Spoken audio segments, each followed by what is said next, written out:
I've got my eyes and I'm touching the crystal ball. Good news and bad news potentially for UCLA football.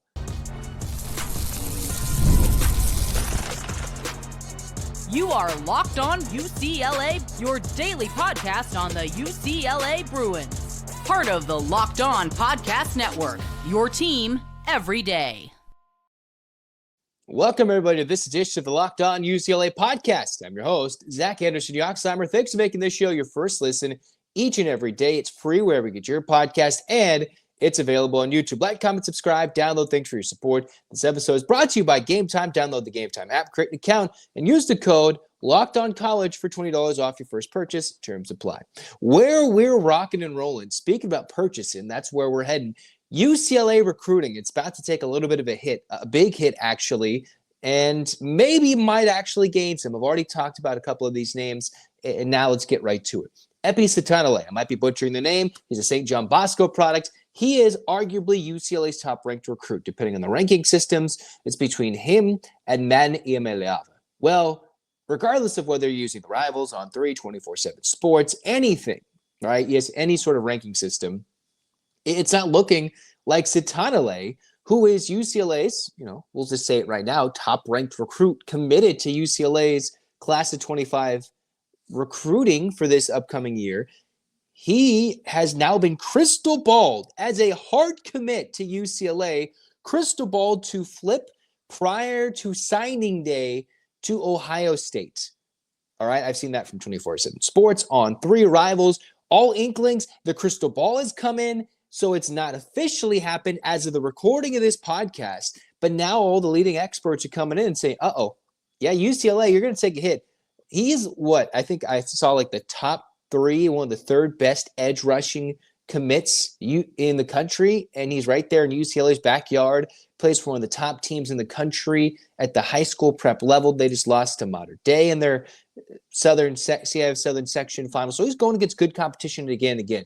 Could come in and have immediately helped UCLA's defensive line that is hurting with talent, right? It's lacking talent. They went to the portal last year. You could argue about the depth. That's why Family Oladejo was put on the D-line. Jay Toia is gone. So all that depth that UCLA had from 2 years ago to now is whittled down. All that talent is going away. And they already had Collins H.M. hit the portal. He didn't do a lot at UCLA. But you can see if you're losing someone in the portal, you're losing someone like Sitanilei potentially to Ohio State. And you know what that means, right? That means the $20 million roster is probably throwing a bag at this UCLA commit. Sitanilei was at the game. This is what I think is kind of funny. You go on an official visit, you see some of the biggest games, the biggest atmospheres, right? He was at the UCLA USC game, so you obviously saw the Rose Bowl. And then you go to Columbus, you go to the Horseshoe, and you see Ohio State flop on their face. You see a former coach, Chip Kelly from UCLA, and you're like, man, huh? And you watch Michigan go out there and win. Well, it looks like he's still going to Ohio State regardless. The big bag, obviously the atmosphere is unquestioned compared to what the Rose Bowl is right now. That's just the facts. As much as I want to love UCLA football, give them all the love, you can't compare the Horseshoe to the Rose Bowl for a UCLA home game. And you can't compare the NIL budget that Ohio State has compared to UCLA. And yeah, Michigan throwing out $12 million or whatever millions of dollars to get a quarterback to change. They're out there on different playing fields when it comes to, all right, we got our focus. It's near signing day. We're going to wait to the last possible moment to get this kid. And they hosted him for an official visit just over the weekend at the end of November, heading into December. So it means his eyes are open, and if the bag is what's going to secure his flip, then unfortunately that's what's going to happen. Probably the atmosphere, the opportunity for a CFP, and then, hey, UCLA, there's some question marks, some staff changes and everything. Obviously, Ryan Day is a big question mark for Ohio State, but either way, they're going to still throw a bag to one of the best commits on the D-line that you could get and flip him. But where comes a flip, there might be coming somebody in. The crystal ball, which was cursing UCLA earlier, is now looking towards the Bruins. I talked about this. It's LaRue Zamorano, if I'm saying his name correctly, because Demetrius Martin, he is a guy that is supposed to now oversee UCLA secondary on the defensive side of things when he was a former Michigan State coach. Now, all of a sudden, is coming to UCLA. This is news that broke on December 2nd. You saw Zamorano, a former Michigan State commit. He now is actually crystal ball to UCLA. His is more of a fluid situation since Zamorano, a Corona kid, went to Centennial, 3-star prospect as a DB, but 6'2", 180. UCLA would love to have a way to keep both Sitanilei and Zamorano, right? That means you get 2 top-tier recruits in the secondary and on the D-line. So if Deshaun Foster can find that NIL, can find some donors, somebody to go convince Sitanilei, hey, come to UCLA instead of Columbus. And then also use his new DB coach, whatever his role is, Demetrius Martin, which I've seen different UCLA players on social media. Lots of positivity about the new secondary hire who recruited this kid to Michigan State. The primary recruiter looks like he's already crystal balled to UCLA. I'm looking at this at 24/7 Sports. This is what Greg Biggins has to say about the current kid that is just decommitted from Michigan State, Zamorano, about UCLA. This is what he said in July. One of the region's top defensive back prospects, high ceiling. He's battled injuries to end his prep career. 6'2", 180, has good size for the corner position. Yes, 6'2 is really good and can smother opposing receivers at the line of scrimmage. What did we see so many times this year defensively by the Bruins on the outside? The DBs were playing 10 yards off every time. They go boom, boom, boom. They pick it up on 3rd and 10. Maybe UCLA didn't have anybody good enough to play press coverage or anybody they trusted. You get a kid like this, or you at least have him in your program. That shows, hey, we want to change in philosophy, a bigger, more physical corner, and that can go up against some of the better guys, right? Ohio State's got a lot of top receivers. Arizona, remember, UCLA played them in recent years when they were Pac-12 members. They had a lot of West Coast teams have good receivers.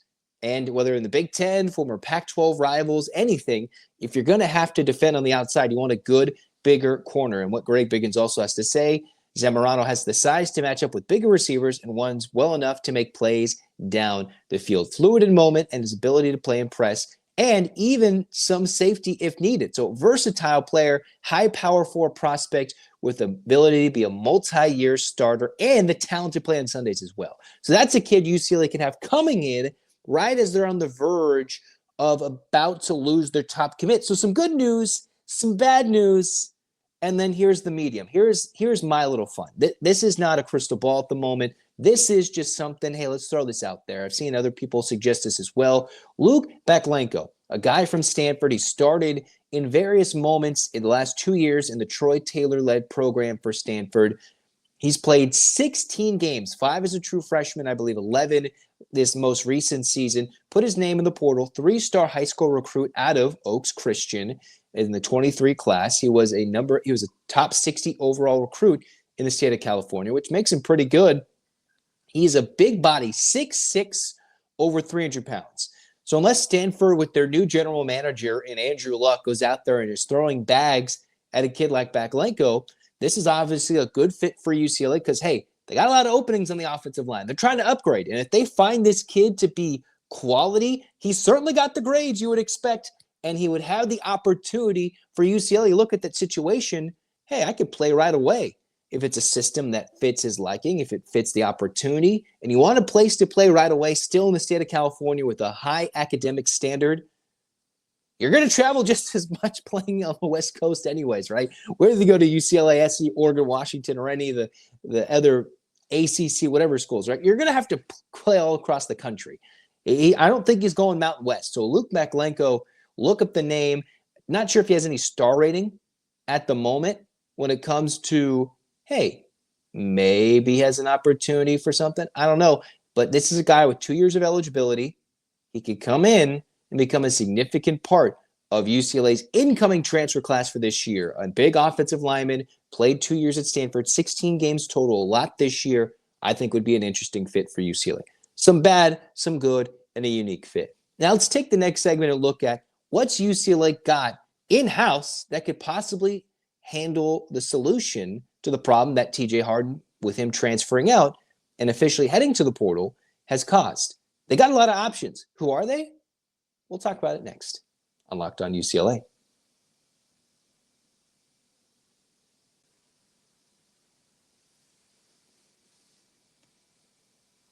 Let's talk to you about game time. All right. Currently, I'm on an East Coast trip and I'm sitting there like, what sporting events do I want to check out? Well, I'm like, you know what? I want to go check out a Knicks game in Madison Square. And I'm looking like, where am I going to get the best tickets for a decent game with a decent price? Well, I was going on the game time and I'm sitting there like, hey, these prices going to drop. Well, come day of the game time has some of the best deals available for the Knicks basketball game. So I'm like, hey, I get to go see one of the best basketball arenas around and use Game Time because they have the best ways with Game Time picks to filter through the deals. You toggle on the Game Time all-in pricing feature, and you know what you're paying up front. So it's like, hey, if you're comparing and contrasting other prices elsewhere, you're like, hey, what's here? You can know right away this is the price you're going to get. So all you have to do with Game Time is take the guesswork out of buying tickets with Game Time picks. Download the Game Time app, create an account, use the code LOCKEDONCollege for $20 off your first purchase. Terms apply. Again, create an account, use the code LOCKEDONCollege, LOCKEDONCOLLEGE, LOCKEDONCollege for $20 off. Download Game Time today. What time is it? It's game time. All right, here we go. We're talking UCLA's running back dilemma. Maybe it's not a dilemma, actually, if you think about it. UCLA has lost TJ Harden to the transfer portal. That was news that came out Monday, December 2nd, and then he officially posted the next day, the day we're posting this podcast, the 3rd, he's entering the portal. It can be a debate whether he's getting the bag to leave. I've seen, between the fans, hey, we love him. We hate him. That's bad. Between the Martin and Harden over who matters more leaving, the UCLA quarterback with the most experience or what would have been the starting running back next year, you could argue, is Martin going to go to like a Mountain West school, go to the Midwest and start because he's got an opportunity? Is it Harden that's getting a big bag and he's going somewhere else? Those are all things that will be answered in the coming weeks. For now, what UCLA has to figure out is, 1, do they have an in-house option? 2, do they have to keep their current 25 commit away from flipping to USC? Are we talking another flip? Possibly. Nothing's been confirmed yet. So this is what UCLA has for now on the roster with more eligibility. I wrongfully said Jalen Berger was done. He does have another year, and the red shirts and the COVID years, they just mess with the mind. So when you're trying to go back and forth over who has a COVID year, whether this guy's got an 8th or 9th year, sometimes it's hard to keep track of. Berger does have another year. Remember the name Isaiah Carlson? There's an opportunity. Anthony Frias, he came in late. He's somebody that got the bulk of the carries on senior day. If you would have guessed who would have had the bulk of the carries, the most yards between Keegan Jones, TJ Harden, all these guys, it was actually Anthony Frias in that last game of the year. Does that give him an early opportunity to win the role in next year? I don't know. But Berger, when he was ready and in shape to play in the middle part of the season and healthy, he ran the ball really well. Maybe he's not a bulk back, but if he's available next season and with UCLA still, he will get a significant amount of carries. Probably more than this year. Then Cameron Jones, one of the true freshman recruits that UCLA brought in, and I think it was a Bosco kid, came in the class of 24, didn't have much to do, and then you got Troy Legber and Deshaun Morrell. 2 guys, a few of these guys have been dealing with terrible injury luck. So there's a lot of talent and a lot of opportunity potential between 6 different guys. Of course, Deshaun Morrell is somebody that Chip Kelly's had recruited, and he was somebody that was underrated and just has not blossomed so far with terrible, terrible injury luck. An ACL tear for another. Jones didn't get on the field this year.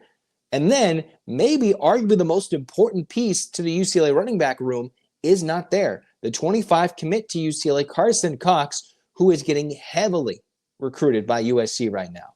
I keep seeing different USC podcasts, different opportunities. USC is trying to flip Carson Cox at this moment. I have not seen anything that has changed. He's still a commit to UCLA, but that could change at any given moment. All right. If Lincoln Riley wants to try and commit something and not be weird about the media or something dumb, or there's an NIL budget of some sort, they already went and bought 2 UCLA DBs and brought them over with Danton Lynn. If they think this running back, who is a California kid, wants to go to USC, or they want to try their best to bring him to USC instead of UCLA, they will do their best. And it seems like at that moment, that's another kid that could be on flip watch. All right. When these schools with a lot of money, Obviously, the private school with the NIL budget is going to have more money than UCLA. That's just a given fact. That's why UCLA lost Danton Lin to USC, where you might see an assistant or some players go back and forth for opportunity, for money, glitz and the glamour. You can go either way in the city of LA. Cox, we'll see what happens, but he is somebody that is a 4-star kid, depending on, 3 to 4 star, depending on where you're looking. And that would be a big keep for UCLA to keep him in. And it's almost more enticing if you're a kid that's coming in, you're like, hey, there's a lot of competition, but the starter from last year just left. So while maybe UCLA doesn't have to up their NIL commitment, they can say, hey, our starter just left. We've got an offensive coordinator in year 2. I know you don't like him. I know you don't like Eric Bieniemy, and the running game struggled. And if they don't get an offensive line, then it's not going to be successful running the ball next year. But it's not like USC's offensive line was super spectacular this year either, although the Bruins really struggled to run the ball. That is an absolute given fact. They improved, but they struggled a lot to run the football. But you can still entice, hey, the job's open. Maybe we can up that NIL commitment contract, whatever they're going to call it nowadays, because it's no longer a true national letter of intent. That is not the language we use. The NCAA scrapped that because it's not. They're just paying players. They're not directly paying players, but they will in a year or two. So they're going to maybe up that commitment if they want to keep this kid, or they're going to be like, hey, look who just decided to transfer out. Maybe this is an opportunity for you, and you fit our system better. It's tough to try and convince these kids, hey, we've got a plan when some of your best weapons might not be there next year, right? Maybe it's a matter of time between Loya, who's got another year, J. Michael Sturtevant, who's got another year, Maliki Mataval, who's out of eligibility. You're losing your top running back. Your returning starting quarterback is out of eligibility in Garbers, and then you've got Justin Martin in the portal, which means UCLA is either going after somebody in the portal or putting all their hopes and dreams into Madden, coming in and completely changing the program as a true freshman. That's a lot to put on a true freshman quarterback's shoulders with a new running back, a makeshift offensive line, in an offense that did not really perform to expectation in 2024. All right. But there are 6 options. Berger, I think, has an early chance. Jones is maybe a dark horse. And maybe there's some combination between Carlson, Freeze, who got carries in the final, or Deshaun Morrell, who's been waiting to take off at UCLA. Maybe they put their name in the portal even before this, but in the last 24 hours, they have not put their name or suggested that they will enter the portal. As of this recording, all those guys are sticking with UCLA for now as of December 3rd, with still Carson Cox firmly committed at the moment to UCLA, even though he's a little bit on flip watch, just like Sitanilei is at this moment. Nothing's been announced while I'm recording this. All right. What's next? We're talking UCLA basketball. Big Ten debut. So who are they playing? Are they going to go play Ohio? Oh, they're just playing Washington. It's a big game. It still doesn't feel like Big Ten play, but it is conference play, and it's very important for Mick Cronin and the Bruins. We'll talk about that next on Locked On UCLA.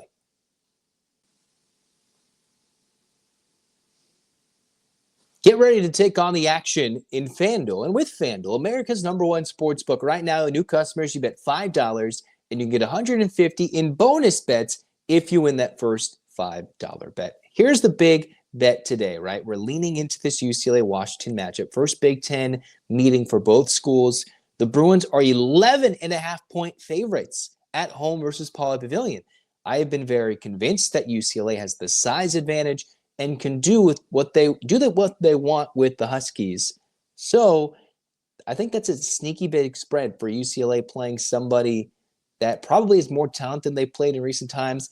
I'm going to say hammer UCLA with the 11.5, right? Hammer it. That's a big. I've been saying 15 plus. 10 points might be likely, so you can get hurt with the backdoor by the Huskies, but hit UCLA minus 11.5. We'll talk about that later with UCLA. Check out FanDuel.com. If you're a new customer, bet $5, get $150 in bonus bets. If you're a new customer, make every moment more with FanDuel, an official sportsbook partner of the NFL. All right, here we are, Locked On UCLA final segment. If you just listened to the FanDuel read, obviously you would have heard that UCLA is an 11.5-point favorite at home in their Big Ten debut against the Huskies. Both teams are coming off a couple of wins since their last loss. against the Mountain West team. Both teams pretty much losing by double digits. The Bruins lost by 8 against New Mexico in Nevada. Anytime the Bruins play near Vegas, it goes terribly, regardless of who they play. And then Washington went to Nevada and lost by 10. So both teams have lost in the state of Nevada. And here we go, as they are now Big Ten rivals, a Washington program that's somewhat been a little dormant in recent years in terms of national relevancy. They're trying to get that with Coach Sprinkle, who's come in, taken 2 separate programs in back-to-back years to the NCAA tournament, has brought his big man, Great Osobor, now with him to Washington. Why not? Bigger NIL budget. He's been leading him to NCAA tournaments. Why not do it for a 3rd straight year potentially? Well, I'm not sure it's going to work for the Huskies because 2 of their bigger guys who are 6'10", 6'11", they don't really play as much. And this isn't the same mismatch that New Mexico caused when it was like 6'6", or 6'10", 6'10", 6'11". They were starting ridiculously huge guys on the wing, in the paint, and the Bruins just have not completely grown in the paint. They have not grown interiorly with Adai Mara and William Kyle III. They will, I believe, one of them, or at least the combination of them, will give them 20 minutes. That can be enough. But the moment when they played New Mexico, they were not good. Washington does not have that size. Osobor is only 6'8", and not to discredit anybody because of their height, man, we could always be a little bit taller. You never know, right? He's a good player, but it's the depth of this size, and that's not what Washington has. And they're not really shooting it crazy good from what I've noticed to be scared of. They've got a SoCal kid in DJ Davis. If you recognize the name, he was in UC Irvine, a team that was competing for national tournaments in recent years. This is what Washington has statistically shooting the 3 this year. A team that's coming off a 17-15 year, under 500 in the Pac-12. This is what they are as a 3-point team. 31%. All right. That's not a number that's going to scare Mick Cronin or any Bruin for that fact. That's just not. Great Osobor plays 32 minutes, averages 14.5 points per game, 10 rebounds. This man's averaging a double-double, right? He could very well eat up the Bruins inside, and this might be an opportunity where William Kyle is asked to come in and play big minutes and just play defense on this man and out-athlete him. That is an opportunity there. But there's also Tyler Harris, who's played in every game for the Huskies, started 4 of them. He also plays more than 30 minutes per game and averages 14 points per game. He is the shooter UCLA must key on. He has made 12 of 25 threes, 48%. Well, if you think about 12 threes made in 7 games, that's not a lot, actually. That's not even 2 made threes per game. But if he's open and the Bruins forget to guard him, that is how the Bruins can get gashed by somebody like Tyler Harris. Somebody who I think could go off if DJ Davis is available. He is somebody that could go off for 21, surprisingly, with a lot of 3-point shots. There's Zoom Diallo, who averages 21 minutes per game. And then there's Tyree Iheanacho, if I'm saying the names right. Probably terrible. Overall, this is not a team that outshoots the Bruins, nor do they have the size advantage. And that's why, if I was doing the FanDuel read, I have the Bruins minus 11.5. That's tough because I think UCLA should win this by 10 to 15. And if they're really, really good and are going to compete for a Big Ten championship, this is a game that they would win by 20. But I think a healthy, comfortable win where they have a 10 to 15 point lead the entire time, I think would be good for all us, fans and supporters of Mick Cronin's program, saying, hey, they haven't played anybody. They have a lot of metrics defensively going in their favor if you look at the net rankings. But now's a chance to prove it. I don't think Washington is good enough to beat UCLA on the road. Going to Seattle, if they have a crazy crowd, anything's possible in the Big Ten. Anything. Now, I just wonder, can UCLA take advantage of a Great Osobor who is good defensively, 23 steals, 6 blocks, but he also has committed 23 turnovers. So the Bruins have to fluster the big man, make sure Harris doesn't hit 3 open threes in this game because he's got a good enough percentage to do so. If he takes 6 threes, he's somebody who can knock down 3, 4, or 5 of 6 attempts if he's forgotten about in the 3-point line. And I think DJ Davis is somebody on the perimeter that could go bananas if UCLA has a terrible day in the backcourt. overall, the size mismatch is not there. The shooting's not there. And this is a good test for UCLA against a really good rebounder. Where can UCLA between Daly, Bilodeau, Kyle, Mata, which of those guys can come in and grab a lot of rebounds? Who's going to do it? Who is, of the big men, even though Daly's more of a guard, he's somebody that's athletic enough to go get rebounds. Who's going to commit to making sure that Osobor does not dominate this game with a 20-15 night? If he does 20-15, then this game's going to be a lot closer than expected and maybe a shocking Washington win. If it's 20-15 and he's like shooting terribly from the field and most of it's just put back from his misses, maybe I'll back off. But if he's dominating the glass and scoring at ease, that's not a good sign for UCLA. Another thing, what do I want UCLA to do? Washington has only faced their opponents against the Huskies have only shot 30% from three. So if UCLA can come in and shoot really well from three, this is where they're going to space out and really pull away from Washington. Because the best interior threat is Great Osobor for the Huskies. Bilodeau is good in the paint, but obviously he can hit turnaround jumpers, hit a three or two, but he's good with the mid-range game, the spin around with the hand in his face. Washington has made 42 threes. Their opponents have made 39 to 38. They've taken and given up the same amount of attempts from three this season, 133 takes and 130 attempts for the Husky opponents. That means UCLA, if they want to win this game by the 2025, like humongous margins to put some fear into the eyes of the rest of the country or into their opponents coming up, like Oregon on the road, showcase you can shoot the ball a little bit.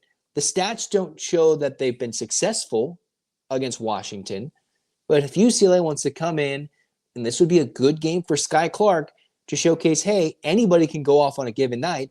As I said in the last Locked On UCLA podcast, him exploding would give the Bruins that next perimeter option beyond Sebastian Mack driving, beyond Dylan Andrews taking a bunch of threes. If he can go off, that would be really good for UCLA.